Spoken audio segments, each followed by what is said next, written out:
Hey, good morning, everyone. Morning warm up here.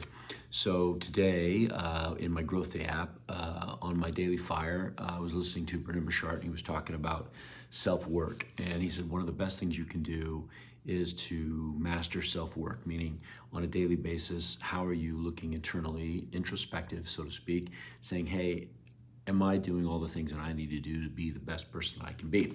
And he gave 5 areas of self-work, and I just thought I just would lay those out. And these are things that maybe you want to think about on how might you get better at some of these things, just 5 of them. So the first one is this: how many of you on a daily basis are aware of your self-talk, right? And what you choose to say to yourself. You know, we are sometimes the hardest on ourselves. We ridicule ourselves the most with our internal voice, and we all have it. And so one of the things that we work on is what we call I statements, right? Identity statements. And so you can say things like, I can't do this very well, I can't, I'm not sure I can, or you can say, I enjoy being this, I enjoy being that, right? And it's just a matter of how you choose to make your I statements, and that really kind of shows you what your self-talk is like, because you have this self-worth, if you will, and your self-talk is going to be triggered by that self-worth, and it's either going to say I can or I can't. So be aware of that, and if you have a lot of I can't statements, then you want to investigate that a little bit and find out what's going on there and how do you change that self-talk. The second one is stress management. You know, it's not stress that's so bad for us. It's our inability to release stress, and we hang on to it.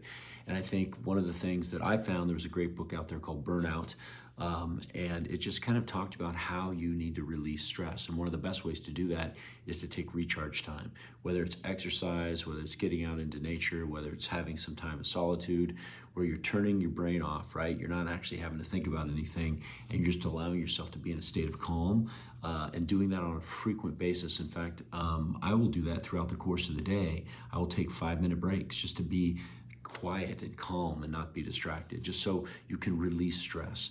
The third one is what we call social awareness. And I think this is a big one. You know, so many of us walk around in an unconscious state, and I'm amazed sometimes about how many people are just socially unaware. Whether they're distracting people, whether they're invading people's space, when they're talking over people, when they're not paying attention, when they're being rude, when they're being condescending, right? How many of us just have social awareness? It's a big one. And then the fourth one is mastery. How many of you are really good at what you do because you practice, right? You have practice as part of your schedule, meaning when you're going to do something great, there's a time in your week when you are literally practicing. And then the fifth one, the last one, is give, right? Ask yourself, do you give more than you take? Right? Do you give more than you take? And by the way, there's a great book by Adam Grant called The Givers and the Takers. I think that's what it's called, or Give and Take, I think is what it's called. But a great book to read. So real quickly, self-talk, managing stress, social awareness, power of practice and mastery, and last but not least, right? Your true worth is determined by how much more you give than you receive in payment. How much of your self-work is based on your ability to give. All right, everybody. Hey, hopefully that's helpful. Make it a great day. Be awesome. Help somebody. Talk to you later.